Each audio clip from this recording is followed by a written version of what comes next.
महर्षि विश्वामित्र की धार्मिक कहानी। प्राचीन काल में महर्षि विश्वामित्र एक प्रतापी और शक्तिशाली राजा थे। उनका नाम राजा विश्वामित्र था। वह एक वीर और न्यायप्रिय शासक थे, लेकिन उन्हें अपनी शक्ति और वीरता पर बहुत अभिमान था। एक दिन उनकी भेंट महर्षि वशिष्ठ से हुई। वशिष्ठ मुनि का दिव्य आश्रम।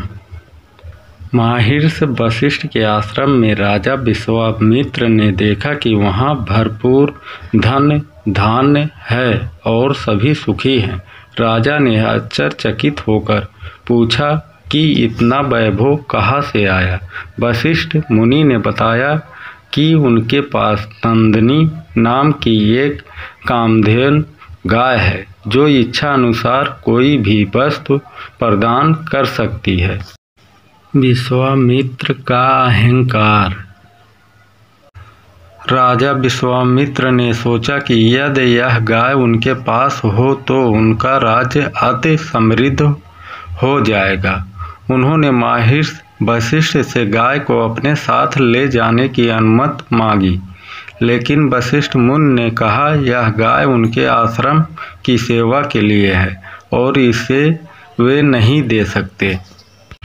राजा विश्वामित्र को यह अस्वीकार सहन नहीं हुआ। उन्होंने बलपूर्वक गाय को ले जाने का प्रयास किया, लेकिन महर्षि वशिष्ठ ने अपनी आध्यात्मिक शक्ति से नंदिनी को वापस बुला लिया। राजा विश्वामित्र अपनी पूरी सेना के साथ महर्षि वशिष्ठ पर आक्रमण कर बैठे, लेकिन महर्षि वशिष्ठ ने केवल अपने तपोबल से ही विश्वामित्र की पूरी सेना को नष्ट कर दिया। राजा से ऋषि बनने का संकल्प। इस पराजय से राजा विश्वामित्र का घमंड चूर चूर हो गया। उन्होंने समझ लिया कि शारीरिक शक्ति से बढ़कर आध्यात्मिक शक्ति होती है।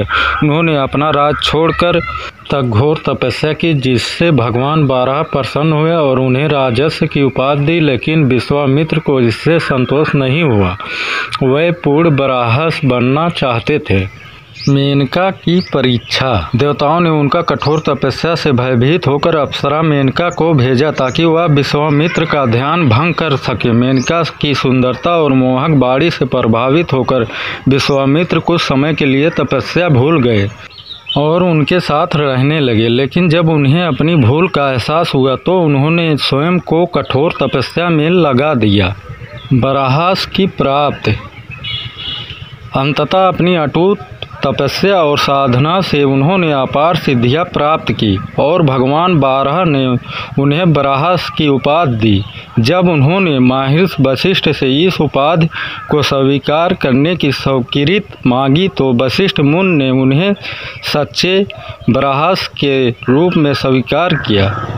अगर दोस्तों ये स्टोरी पसंद आई हो तो हमारे चैनल को लाइक सब्सक्राइब ज़रूर कर देना।